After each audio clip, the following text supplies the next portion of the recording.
The essential oil is the much more concentrated product, while the hydrosol is the byproduct of the distillation process of essential oil, with very small amount of essential oils in them that give them that beautiful scent that they come with.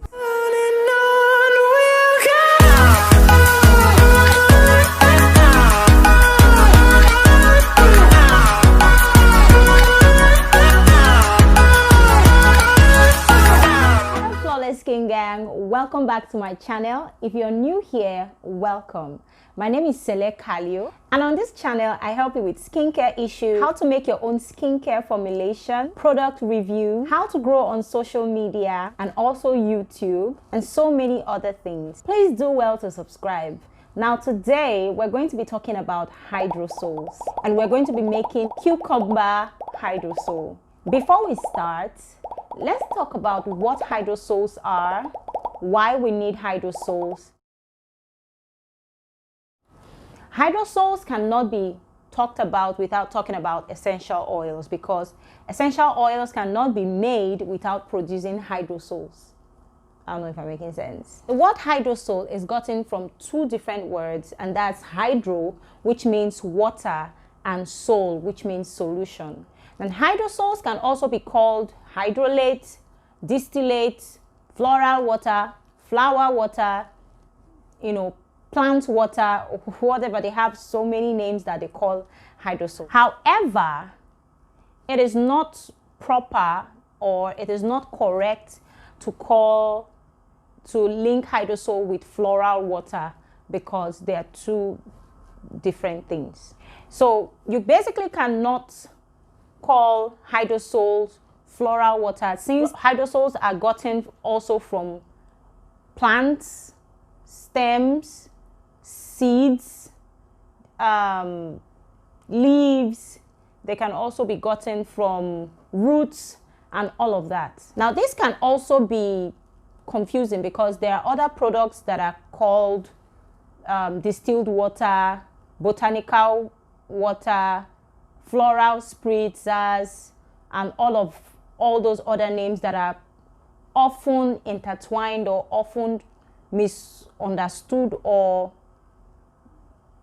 misplaced as hydrosols. Now in the organic market, in organic skincare market, these ingredients or these other products are often used interchangeably. These names are often used interchangeably with hydrosol.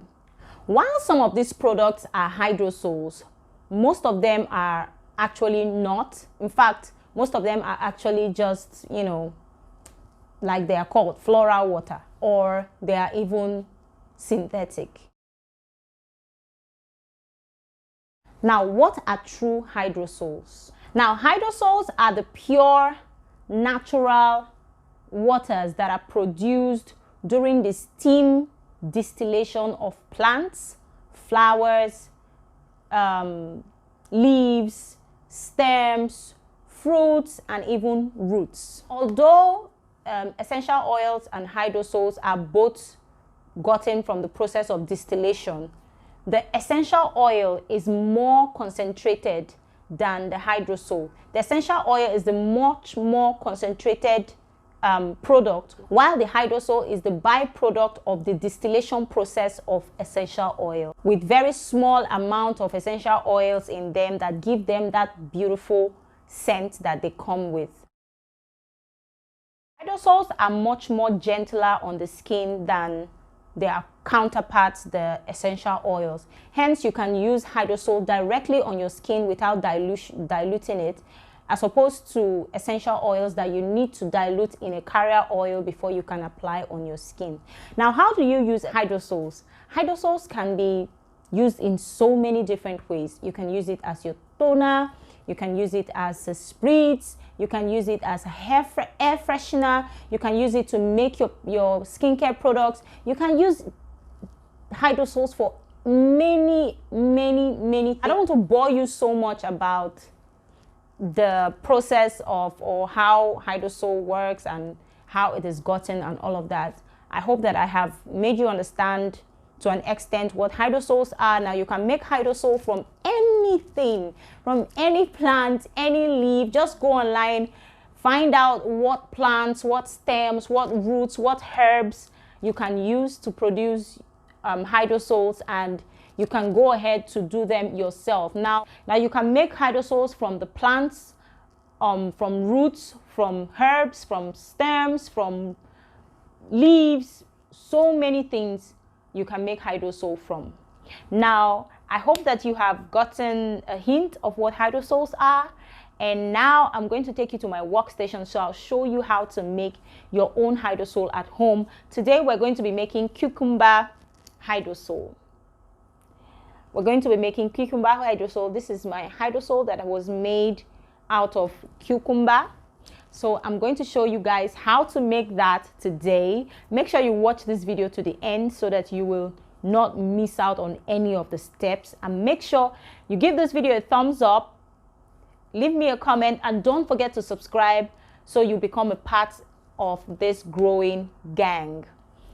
Hit the notification bell so you will be notified every time there's a new upload coming from me. So now let me take you to my workstation.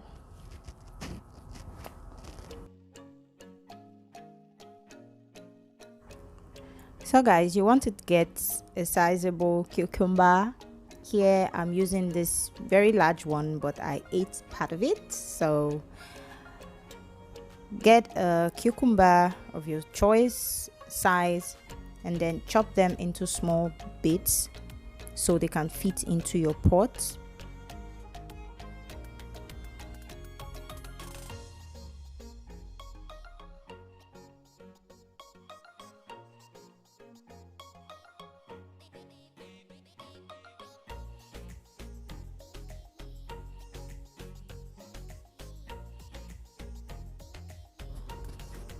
After chopping your cucumbers, you will need a large bowl, something that is sizable, that can carry your containers that you will use to collect your hydrosol.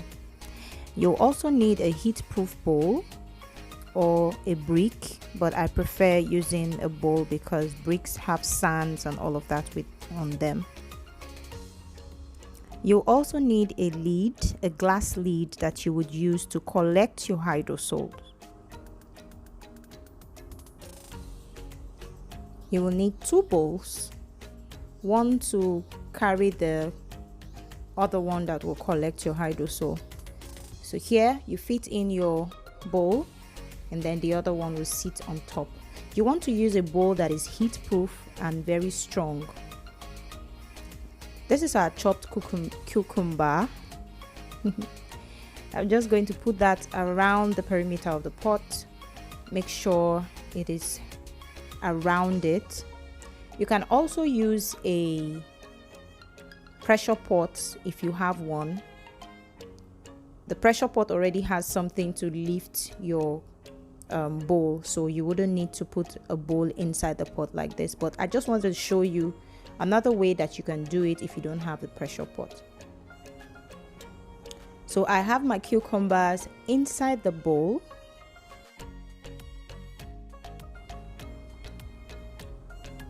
Now after that, you want to add water. You can use your tap water, that's fine.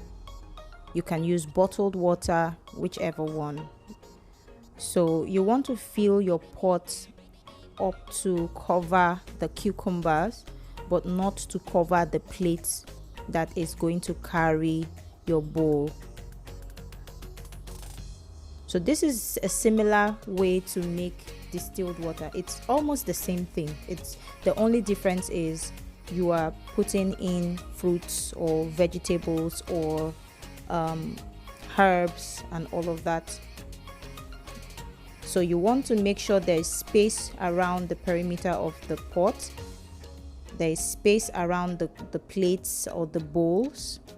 Sit your bowl properly so it doesn't fall off when the pot starts boiling. Now you want to put your lid upside down. So when I did the distilled water, I'm going to leave a link up here for you to watch the distilled water video.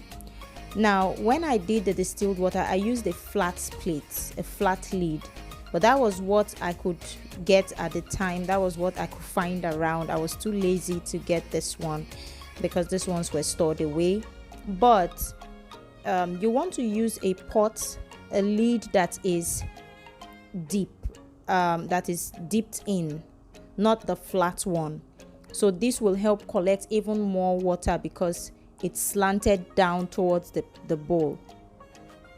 And make sure everything that you're using is properly sterilized. If not, the whole essence of getting the hydrosol is forfeited. Now you can go ahead and collect your hydrosol just without the ice, but I like to do it with the ice because ice helps me get even more hydrosol and it helps the process to be faster. Now let me explain something that I didn't explain in the beginning of this video. Make sure that when you're doing this, you're using a lid that is well covered and doesn't have this. If you do, cover it up. When making your hydrosol, you want to make sure that the heat that you're using is very low. You want to collect, let the distillation process go on for a very long time. This will help your hydrosol have that very strong scent that comes with whatever plant or fruit that you're using. The ice is almost completely melted. At this point, you can go ahead to put another ice if you have some, or you can just stop here. Now my first ice has completely melted. I'm going to get another ice and continue the process.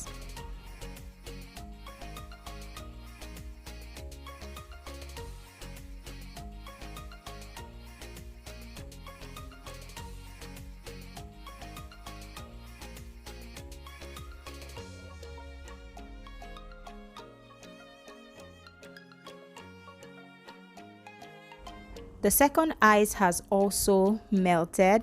At this point, I don't have any other ice, so I'm just going to stop here. At this point, you want to turn off your stove and let the pot cool down before you open it. Do not open it until it's cooled down a bit. So I'm going to go ahead to turn off my heat and let the pot settle. Now I didn't show you guys, but I actually removed a few batches of this water before now. So here I waited about 20 minutes before I opened the pot, and this is what we have so far. This is what we have so far. Now you can also use the floral water, the water underneath. You can use it as well for something else. It has the mother in it, and also it's still very good. I'm going to pour this into my container. I have washed and sterilized this container to make sure that it is very, very clean and hygienic for me to store my hydrosol in it.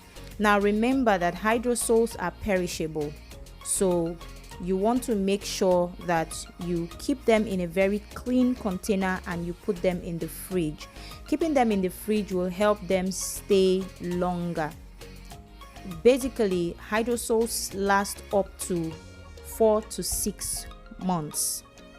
So if you want them to stay up to 4 to 6 months, you want to keep them in a very clean environment, clean containers, in a very cool place as well.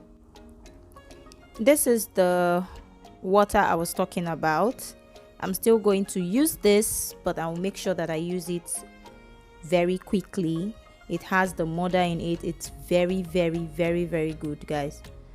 So yeah, this is how you make your hydrosol at home. Today we made cucumber hydrosol. If you haven't subscribed to this channel, make sure you go ahead to subscribe, hit the notification bell, and leave me a thumbs up and a comment if this video was beneficial to you. I went ahead to reuse the fruits in the pot to make more hydrosol. Thank you so much guys for watching, and I hope to see you in my next video. Bye.